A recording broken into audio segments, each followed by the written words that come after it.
ബാഹുബലി 2 ഭാഗങ്ങളും ബോക്സ് ഓഫീസിനെ വിറപ്പിച്ചാണ് കടന്നുപോയത്. ഏകദേശം 2400 കോടിക്ക് മുകളിലാണ് 2 ചിത്രങ്ങളും ആകെ കളക്ട് ചെയ്തത്. അത് പഴങ്കഥയാണെങ്കിൽ ഇന്ത്യയിൽ നിർമ്മിച്ച ഏറ്റവും കൂടുതൽ ചെലവുള്ള ചിത്രത്തിലെ നായകനാവുക എന്നത് ചെറിയ കാര്യമാണോ? പറഞ്ഞു വരുന്നത് മറ്റാരെയും കുറിച്ചല്ല. തെന്നിന്ത്യയിൽ ഇന്ന് ഏറ്റവും കൂടുതൽ പ്രതിഫലം വാങ്ങുന്ന ഒരു സിനിമ മാർക്കറ്റ് ചെയ്യാൻ ഒരു നടൻ്റെ പേര് എത്രമേൽ ഗുണമാവുമോ അതിൻ്റെ ടോപ്പിൽ നിൽക്കുന്ന നടൻ പ്രഭാസ്. കൽക്കി മുതൽ നമുക്ക് പറഞ്ഞു തുടങ്ങാം. സിനിമാ പ്രേക്ഷകർ ആകാംക്ഷയോടെ കാത്തിരിക്കുന്ന ഒന്നാണ് കൽക്കി. അമിതാഭ് ബച്ചൻ, കമൽഹാസൻ, ദീപിക പദുക്കോൺ, ദിശ പട്ടാണി, പശുപതി, ദുൽഖർ സൽമാൻ, ഇനി ആരെങ്കിലും ഉണ്ടോ എന്ന് ചോദിക്കേണ്ടി വരും. അങ്ങനെ വമ്പൻ താരനിരയിൽ ഒരുങ്ങുന്ന ബ്രഹ്മാണ്ഡ റിലീസ്. ലോകമൊട്ടാകെ ആയിരക്കണക്കിന് സ്ക്രീനുകളിലാണ് ചിത്രം എത്തുന്നത്. ഇന്ത്യൻ സിനിമ ഇതുവരെ കാണാത്ത VFX. അങ്ങനെ പ്രേക്ഷകർ കൽക്കി 2898 ADക്ക് കാത്തിരിക്കാൻ കാരണങ്ങൾ ഏറെയാണ്. കൽക്കി 9 ഭാഗങ്ങൾ ഉണ്ടാകുമെന്നും ട്രേഡ് അനലിസ്റ്റുകൾ റിപ്പോർട്ട് ചെയ്യുന്നുണ്ട്. ചിത്രത്തിൽ പ്രഭാസ് വാങ്ങുന്ന പ്രതിഫലം 250 കോടിക്ക് മുകളിലാണെന്നാണ് മറ്റൊരു സ്ഥിരീകരിക്കാത്ത റിപ്പോർട്ട്. 600 കോടിക്ക് മുകളിലാണ് ചിത്രത്തിലെ ബജറ്റ് എന്നും കേൾക്കുന്നുണ്ട്. ലോകപ്രശസ്തമായ സാന്റിയാഗോ കോമിക് കോൺ ഇവൻറ്റിൽ ലോഞ്ച് ചെയ്ത ആദ്യ ഇന്ത്യൻ സിനിമ കൂടിയാണ് കൽക്കി. സന്തോഷ് നാരായണനാണ് സംഗീതം. എല്ലായ്പ്പോഴും പോലെ ഒരു ബ്രഹ്മാണ്ഡ വരവിനാണ് ഇപ്രാവശ്യവും പ്രഭാസ് ഒരുങ്ങുന്നത്. തിരിച്ചു വരണമെന്ന് പ്രഭാസ് ആരാധകർ അതിയായി ആഗ്രഹിക്കുന്നുണ്ട്. കാരണം ബാഹുബലിക്ക് ശേഷം പ്രഭാസിന് കാര്യങ്ങൾ അത്ര നന്നല്ല. ബാഹുബലിയെക്കുറിച്ച് പറഞ്ഞതല്ലേ, അപ്പോൾ അത് പറഞ്ഞു പോവാം. 5 കൊല്ലമാണ് ഒരു സിനിമയ്ക്ക് മാത്രമായി പ്രഭാസ് മാറ്റിവെച്ചത്. രാജമൗലി തൻ്റെ സ്വപ്ന സിനിമയെക്കുറിച്ച് പ്രഭാസിനെ കാണുമ്പോഴെല്ലാം പറയുമായിരുന്നു.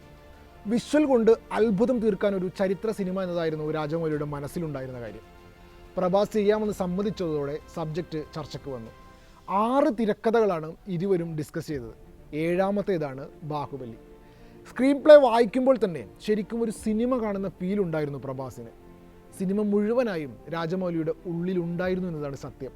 പ്രഭാസിന് തൻ്റെ സമയം മാത്രം രാജമൗലിക്ക് നൽകിയാൽ മതിയായിരുന്നു. ശരിക്കും അതിൻ്റെ ത്രില്ലിലായിരുന്നു പ്രഭാസും. ചിത്രത്തിലെ ആക്ഷൻ രംഗങ്ങളെക്കുറിച്ചൊക്കെ പ്രഭാസിൻ്റെ അമ്മയ്ക്ക് നല്ലതുപോലെ പേടിയുണ്ടായിരുന്നു. അമ്മ എപ്പോഴും പ്രഭാസിനോട് ഈ ആശങ്ക ഇങ്ങനെ പങ്കുവെച്ചുകൊണ്ടിരുന്നു. ചിത്രം തിയേറ്ററിലെത്തിയ ശേഷമാണ് ആ ചോദ്യം നിന്നത് തന്നെ. ചിത്രത്തിനായി ശാരീരികമായും മാനസികമായും വലിയ തയ്യാറെടുപ്പുകളാണ് താരം നടത്തിയത്. ഭക്ഷണ രീതിയും ലൈഫ് സ്റ്റൈൽ തന്നെയും പൂർണ്ണമായും മാറ്റി. അച്ഛൻ മകൻ കഥാപാത്രം ഒരുപോലെ അഭിനയിക്കുക എന്നത് ബുദ്ധിമുട്ടേറിയ കാര്യമായിരുന്നു. അച്ഛൻ്റെയും മകൻ്റെയും വികാരങ്ങൾ മനസ്സിലാക്കുക, ആ കഥാപാത്രങ്ങളെ സ്ഥിരത കാത്തുസൂക്ഷിക്കുക തുടങ്ങിയവ പ്രഭാസ് അനായാസമായി ചെയ്തു. ബാഹുബലി ഇന്ത്യൻ സിനിമയുടെ ഒരു മൈൽ സ്റ്റോൺ ആണ്. ഈ ചിത്രം പാൻ ഇന്ത്യൻ സിനിമ എന്നതിന് അടിത്തറയിട്ട ചിത്രമാണ്. ബാഹുബലി 2 വെറും 10 ദിവസത്തിനുള്ളിലാണ് 4 ഭാഷകളിലായി 1000 കോടി നേടിയത്. ഇത് ഇന്ത്യൻ സിനിമയുടെ തന്നെ ചരിത്രമായി മാറി.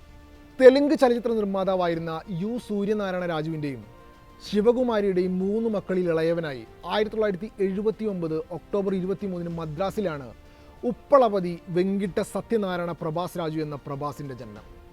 ചെന്നൈയിലെ Don Bosco matriculation higher secondary സ്കൂളിലും ഭീമവാരത്തെ DNR ഹൈസ്കൂളിലുമാണ് പ്രഭാസ് തൻ്റെ സ്കൂൾ വിദ്യാഭ്യാസം പൂർത്തിയാക്കിയത്.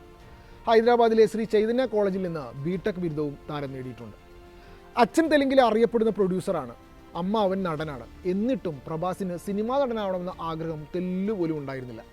പഠനകാലത്ത് തന്നെ എങ്ങനെ മികച്ച ബിസിനസ്മാൻ ആകാമെന്ന ചിന്തയായിരുന്നു പ്രഭാസിനെ നയിച്ചുകൊണ്ടേയിരുന്നത്. അപ്പോഴാണ് അമ്മാവൻ കൃഷ്ണം രാജു പ്രഭാസിനെ വിളിച്ച് അഭിനയത്തിൽ ഭാഗ്യം പരീക്ഷിക്കണമെന്ന് പറയുന്നത്. അമ്മാവൻ്റെ വാക്കുകളല്ലേ, ഒന്ന് ശ്രമിച്ചു നോക്കാമെന്ന് പ്രഭാസിന് തോന്നി. അങ്ങനെ ആദ്യ ചിത്രം 2002 സംവിധായകൻ ജയൻ C പരഞ്ചിക്കൊപ്പം ഈശ്വർ. പക്ഷേ ചിത്രം ബോക്സ് ഓഫീസിൽ തകർന്നു വീണു. തൊട്ടടുത്ത വർഷം രാഘവേന്ദ്ര, അതും പൊട്ടി. സിനിമ തനിക്ക് പറ്റിയ പണിയാണോ എന്ന് ആ സമയത്ത് പ്രഭാസ് ചിന്തിച്ചു. 2004 വർഷം എന്ന സിനിമ, അവിടെ കഥ മാറി, ഹിറ്റായി. വെറും ഹിറ്റല്ല, ഇൻഡസ്ട്രി ഹിറ്റ്. കുറച്ചു കാലത്തേക്ക് പ്രഭാസിൻ്റെ ഏറ്റവും കൂടുതൽ കളക്ഷൻ നേടിയ സിനിമ കൂടിയായിരുന്നു വർഷം. ഈ ഒറ്റ ചിത്രം പ്രഭാസിനെ തെലുങ്ക് ഇൻഡസ്ട്രിയിലെ ജനപ്രിയ താരമാക്കി മാറ്റി. അവിടെ നിന്ന് അങ്ങോട്ട് പ്രഭാസിൻ്റെ ശുക്രദശ തെളിഞ്ഞു. തൊട്ടടുത്ത വർഷം ഇറങ്ങിയ ഛത്രപതി സൂപ്പർ ഹിറ്റായി. 54 കേന്ദ്രങ്ങളിൽ 100 ദിവസമാണ് ചിത്രം ഓടിയത്. ബജ്ജിഗഡു, ബില്ല, ഡാർലിംഗ്, മിസ്റ്റർ പെർഫെക്റ്റ് തുടങ്ങി പ്രഭാസ് ബോക്സ് ഓഫീസ് വേട്ട തുടർന്നുകൊണ്ടേയിരുന്നു. അതിഗംഭീര കളക്ഷനുമായി മിർച്ചി തിയേറ്റർ ഭരിച്ചതോടെ പ്രഭാസ് ആർക്കും എത്തിപ്പിടിക്കാനാവാത്ത ഉയരത്തിൽ എത്തിയിരുന്നു. പിന്നെയാണ് 5 വർഷം ബാഹുബലിയുടെ 2 ഭാഗങ്ങൾക്കുമായി പ്രഭാസ് മാറ്റിവെക്കുന്നത്. ആ തീരുമാനം ശരിയുമായിരുന്നു. ആ ചിത്രം പ്രഭാസിൻ്റെ താരമൂല്യം എത്രയോ ഇരട്ടി വർദ്ധിപ്പിച്ചു. കരിയർ ഗ്രാഫ് കുത്തനെ മേലേക്ക്. വാങ്ങുന്ന പ്രതിഫലവും എത്രയോ ഇരട്ടിയായി. എന്നാൽ ബാഹുബലിക്ക് ശേഷം പ്രഭാസിൻ്റെ സമയം മോശമായി തുടങ്ങി. ബാഹുബലി വെച്ച് പ്രേക്ഷകർ കമ്പയർ ചെയ്തതാണോ, മോശം തിരക്കഥയാണോ, എന്താണ് വില്ലനായതെന്ന് പ്രഭാസിന് പോലും മനസ്സിലായില്ല. ഒറ്റ ചിത്രം പോലും മുന്നേറ്റം ഉണ്ടാക്കിയില്ല. പ്രഭാസ് എന്ന താരത്തെ വെച്ച് മാർക്കറ്റ് ചെയ്യുന്നത് കൊണ്ട് മാത്രം പല ചിത്രങ്ങളും ആദ്യ ദിന കളക്ഷനിൽ മുന്നേറ്റം ഉണ്ടാക്കിയതൊഴിച്ചാൽ ക്രിട്ടിക്സിനിടയിൽ ഒരു നല്ല പേര് താരം നേടിയില്ല. വലിയ മുതൽ മുടക്കിലെത്തിയ സഹോ, രാധേശ്യാം, ആദിപുരുഷ്, സലാർ, ഇതിൻ്റെ എല്ലാം വീഴ്ച വല്ലാത്തൊരു വീഴ്ചയായിരുന്നു. റിലീസ് ദിനത്തിൽ മാത്രം 95 കോടി സലാർ നേടിയെന്ന് റിപ്പോർട്ടുകളുണ്ടായിരുന്നു. പാൻ ഇന്ത്യ ലെവലിൽ പുറത്തിറങ്ങിയ സലാറിന് ഏറ്റവും കൂടുതൽ കളക്ഷൻ ലഭിച്ചത് ആന്ധ്രാപ്രദേശിലും തെലങ്കാനയിലുമായിരുന്നു. എന്നാൽ ഒരു ലോങ് റൺ ഉണ്ടാക്കാൻ സലാറിനായിട്ടുമില്ല. സലാർ അടക്കമുള്ള ചിത്രങ്ങളിൽ 100 കോടിക്ക് മുകളിലായിരുന്നു പ്രഭാസിൻ്റെ പ്രതിഫലം. ശ്രദ്ധിക്കപ്പെടാതെ പോകുന്ന ചിത്രങ്ങൾ ഒന്നിനു പിറകെ ഒന്നായി വന്നെങ്കിലും അടുത്ത പ്രഭാസ് ചിത്രത്തിലേക്കുള്ള പ്രതീക്ഷ കുറവുണ്ടായില്ല. കൽക്കിക്ക് കാത്തിരിക്കാൻ സിനിമാ പ്രേക്ഷകർ ഇപ്പോഴും റെഡിയാണ്. എന്തുകൊണ്ട് പ്രഭാസ്?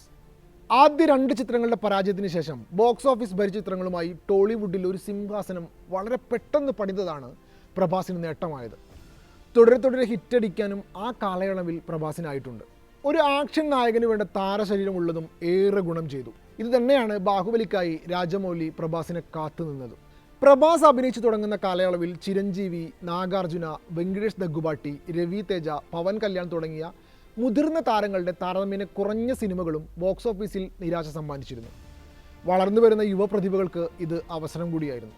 ഈ യുവാക്കൾക്കിടയിൽ പ്രഭാസും ഉയർന്നു വന്നു. യുവനായകൻ എന്ന നിലയിൽ ആരാധകരെ ഉണ്ടാക്കാനും ഈ കാലയളവിൽ പ്രഭാസിനായിട്ടുണ്ട്.